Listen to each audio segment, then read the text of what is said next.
And welcome back for another video.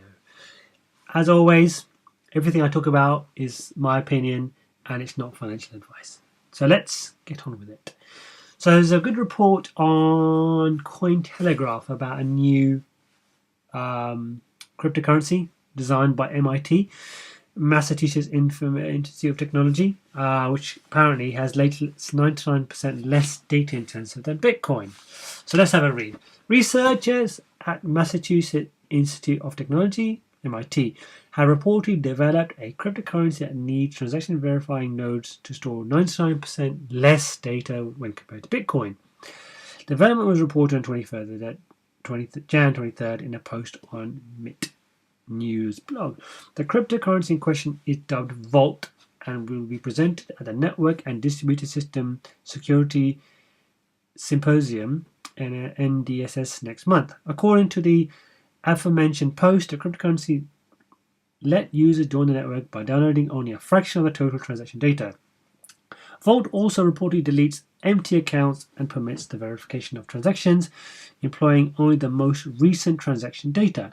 The post also reports the results of tests conducted on the network. In experiments, Vault reduced the bandwidth for joining its network by 99% compared to Bitcoin and 90% compared to Ethereum, which is considered one of today's most efficient cryptocurrencies. Importantly, Vault still ensures that all nodes validate all transactions, providing tight security equal to existing counterparts. Okay, so Vault's block size limit is 10 meg, which is equivalent to 10,000 transactions, and each one of the block size contains the hash of the previous block. To verify Bitcoin transactions, a user would download 500,000 blocks, totaling around 150 gig. Since he or she would need to store all account balances to help verify users and ensure users have enough funds to complete transactions. So Vault is based on a proof of stake based. Vault is based on a proof of stake based blockchain called Algorand, which has been created by Silvio Micali, the Ford Professor of Engineering at MIT. So, okay, the Vault system lets users verify blocks employing information present on a block of a few hundred or thousand blocks in the past, which is called a breadcrumb. This way, a new node joining matches to the breadcrumb or an old block to a block much further ahead. Derek Lung, who co-authored the paper, explained that one can skip over blocks in between. He also noted the broad goal here is to enable cryptocurrencies to scale well for more and more users. Okay, so I looked at something the other day, or potentially a similar thing, about something called Unit E, which I think surprisingly has got people from MIT on the back of it or involved in this project. So it's a new cryptocurrency which has less storage need than Bitcoin, which is a good thing.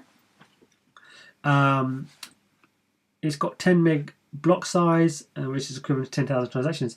It doesn't actually say how quick it is, but there's always not necessarily a catch, but there's always something we need to add. And I'll usher another crypto enthusiast's word.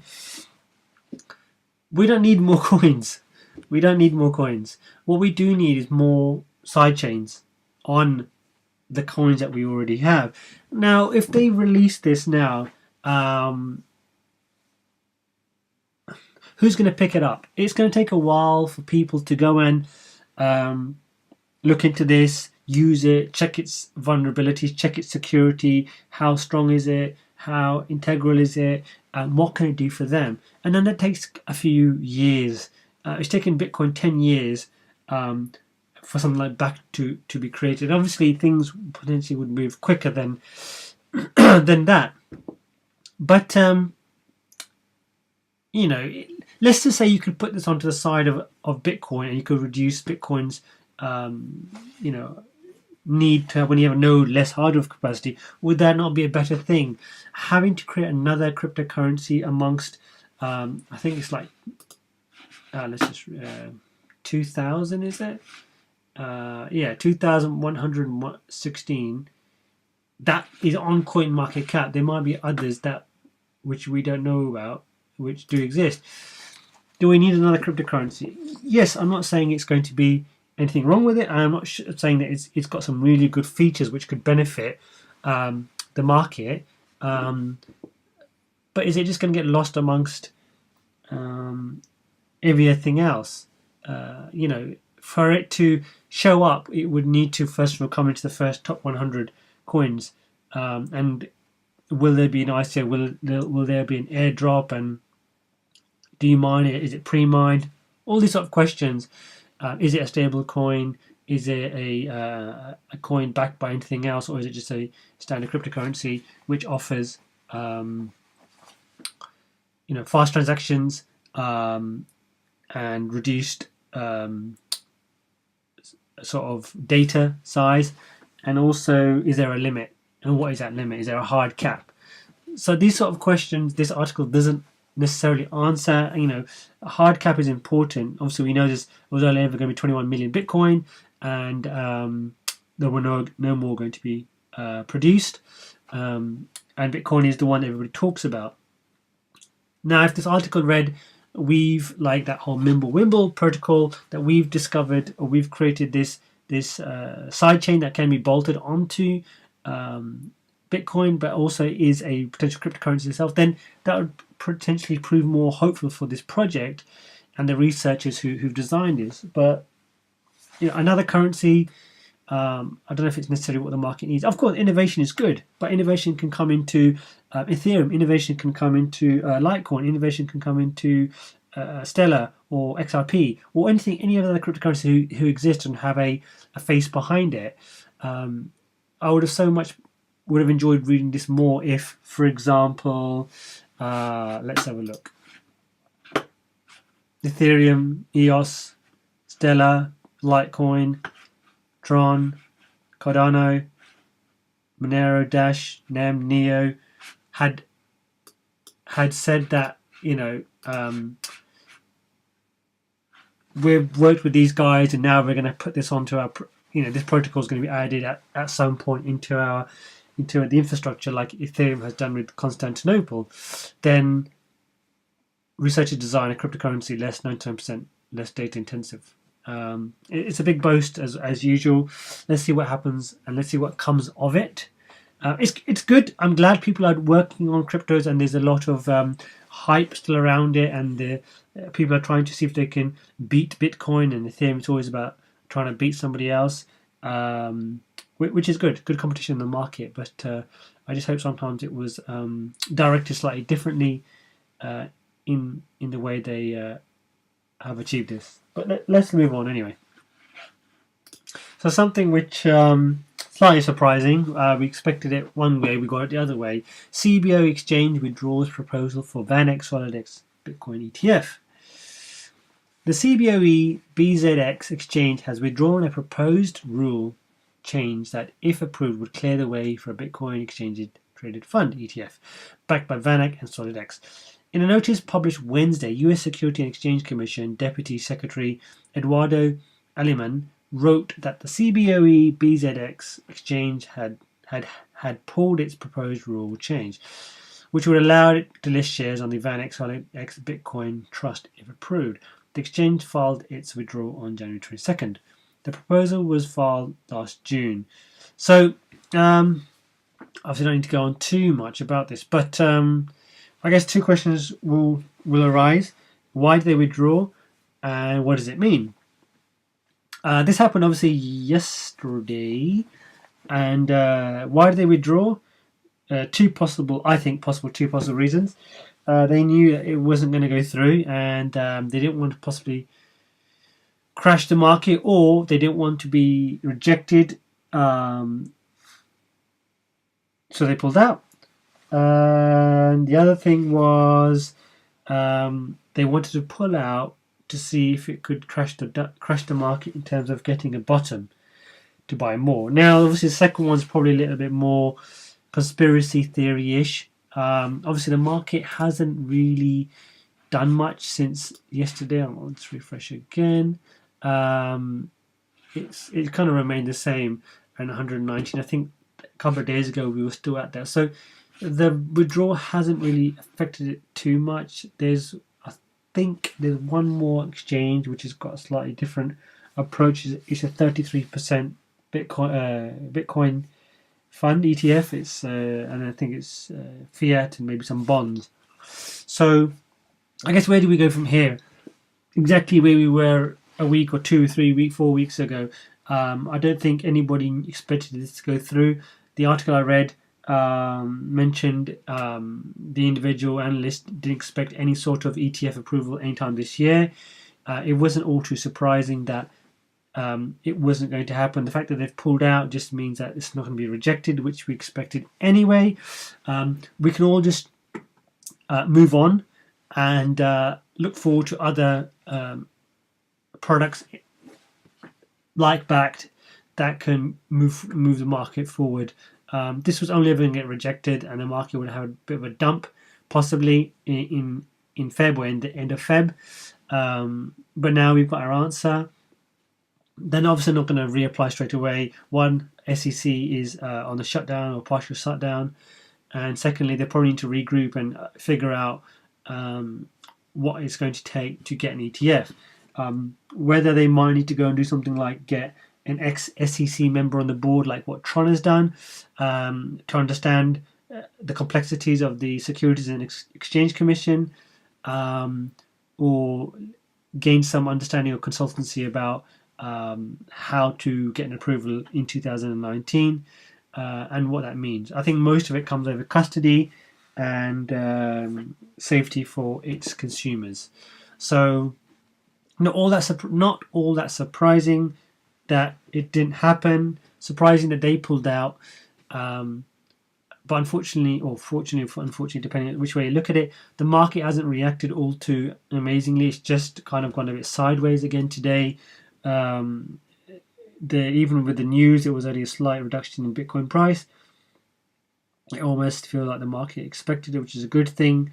So we don't need to look forward or look negative towards end of Feb. We can just try and look forward to maybe March, April time, once Backed goes in, and we're slightly moving out of Q1 for a lot of things now. So we're already talking about possibly Q2 for things. But anyway, what do you guys think about that? Is it all that surprising? Were we pinning our hopes on ETF, or is it the media making us pin our hopes on ETF? I certainly wasn't, from the SEC's information. So let's just move on from that article and move on from ETFs generally. Here's an interesting article I just discovered. Samsung Galaxy S10 images show embedded cryptocurrency wallet. Newly leaked images of Samsung's flagship Galaxy S10 device show support for cryptocurrencies within the device. The Samsung blockchain key store is described as both a secure and convenient place for cryptocurrency and a place to secure and manage your blockchain private keys. A user may import an existing wallet to transfer existing cryptocurrencies. The image shows that multiple cryptocurrencies are supported, although Ethereum is named directly. Additionally, a user may create a new cryptocurrency wallet with the Samsung blockchain key store. For anyone who's not looking at the screen, there's a little photo here of the option to go into for Samsung blockchain key store, and it says secure and manage your blockchain private key. And it's got a little setup window in the background of this window. Previous leaks in December had implied that Samsung Galaxy S10 would include a wallet app with two parts. One, a cold wallet for storing cryptocurrencies and private keys, and two, a hot wallet for crypto transactions. So, are Samsung understanding that people want to store or have crypto on the go? So that's we saw a phone. I don't know if it was a Siren Labs phone or something, where it had almost like a internal wallet which is separate from the phone in terms of it wasn't connected directly, so it couldn't be hacked. Where it would pop up with your private key or your confirmation key, and you can make payments. It was a little bit clunky in how you would make payments on kiosks. In terms of you maybe use NFC, but then you would have to kind of verify yourself, and the process would take about 30 seconds.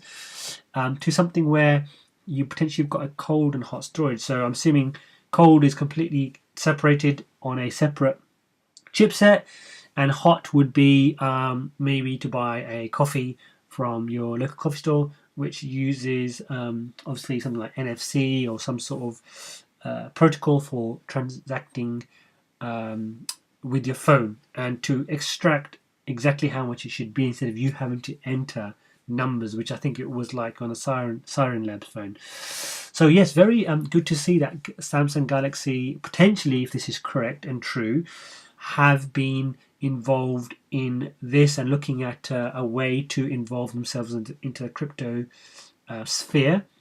I'm very much now interested in this, and interested to see if companies like Apple, uh, fall in line with this. We often see when Galaxy always announce a new phone or new features around Feb time or end of Jan, Feb, March time, when they do like MWC in Barcelona or things like that. What we see in October or September with Apple and their new phones, and maybe in June with their WWDC. So yeah, very good point to end on. Is this true? Is this correct? Do you believe these hype? Is this just a fake screen or a fake post? I think it's going to be real. I mean, Samsung is a South Korean company, and the country itself, South Korea itself, is very innovative. It's been very innovative as a country, and whether integrating both would be very interesting. And again, Android was always seen as the phones which sort of the more advanced users use, I guess. I'm an iPhone user, so I'm not having a go at iPhone user. I'm just saying sometimes iPhones are a bit backwards in going forward, where Samsung's go forward in certain aspects. So very interesting to see. I would like to know more about this. I will keep you guys posted if I get more information. What do you guys think? What do you guys think about the ETF? What do you guys think about Samsung? And will there be other products from Samsung which are blockchain related? And also a potential new cryptocurrency which is faster or less data intensive than Bitcoin. Let me know what your thoughts are, and as always, please like and subscribe. Thank you very much.